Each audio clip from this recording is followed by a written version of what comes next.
مومنو اللہ سے ڈرو جیسا کہ اس سے ڈرنے کا حق ہے، اور مرنا تو مسلمان ہی مرنا۔ Hey there, today we will be discussing about Allah کا خوف, fear of Allah۔ حضرت ابو بکر صدیق رضی اللہ تعالیٰ عنہ، جن کو خود حضور اقدس صلی اللہ علیہ وآلہ وسلم نے نہ صرف جنتی ہونے کی بشارت دی بلکہ جنتیوں کی ایک جماعت کا سردار بتایا، اور جنت کے سب دروازوں سے ان کی پکار اور بلاوے کی خوشخبری دی، اور یہ بھی فرمایا کہ میری امت میں سب سے پہلے ابو بکر رضی اللہ تعالیٰ عنہ جنت میں داخل ہوں گے۔ اس سب کے باوجود حضرت ابو بکر رضی اللہ تعالیٰ عنہ پر اللہ کا ڈر اور خوف۔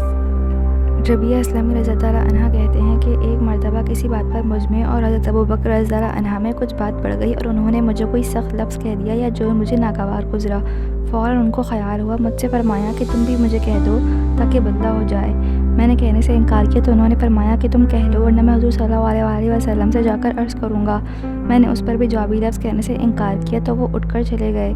بنو اسلم کے کچھ لوگ آئے اور کہنے لگے کہ یہ بھی اچھی بات ہے کہ خود ہی تو زیادتی کی اور خود ہی الٹی حضور صلی اللہ علیہ وسلم سے شکایت کریں۔ میں نے کہا تم جانتے بھی ہو یہ کون ہیں؟ یہ ابو بکر صدیق رضی اللہ عنہ ہیں۔ اگر یہ خفا ہو گئے تو اللہ کے لاڈلے رسول صلی اللہ علیہ وآلہ وسلم مجھ سے خفا ہو جائیں گے اور ان کی خفگی سے اللہ تعالیٰ ناراض ہو جائیں گے۔ تو ربیعہ رضی اللہ عنہ کی ہلاکت میں کیا تردد ہے؟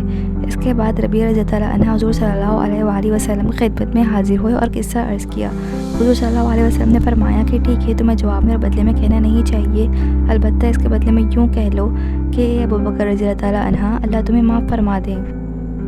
یہ ہے اللہ کا خوف کہ ایک معمولی سے کلمے میں حضرت ابو بکر صدیق رضی اللہ عنہ کو بدلے کا اس قدر فکر اور اہتمام ہوا کہ اول تو خود درخواست کی اور پھر حضور صلی اللہ علیہ وسلم کے واسطے سے اس کا ارادہ فرمایا کہ ربیعہ رضی اللہ عنہ بدلہ لے لیں۔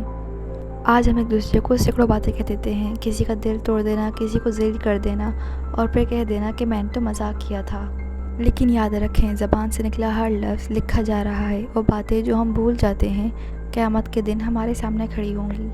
اس لیے رک جاؤ، اپنی زبان کو سنبھال لو اور اللہ سے معافی مانگو ان الفاظ کے لیے جو کسی کا دل دکھا گئے، جانے میں یا انجانے میں۔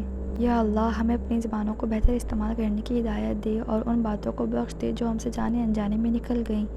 آمین۔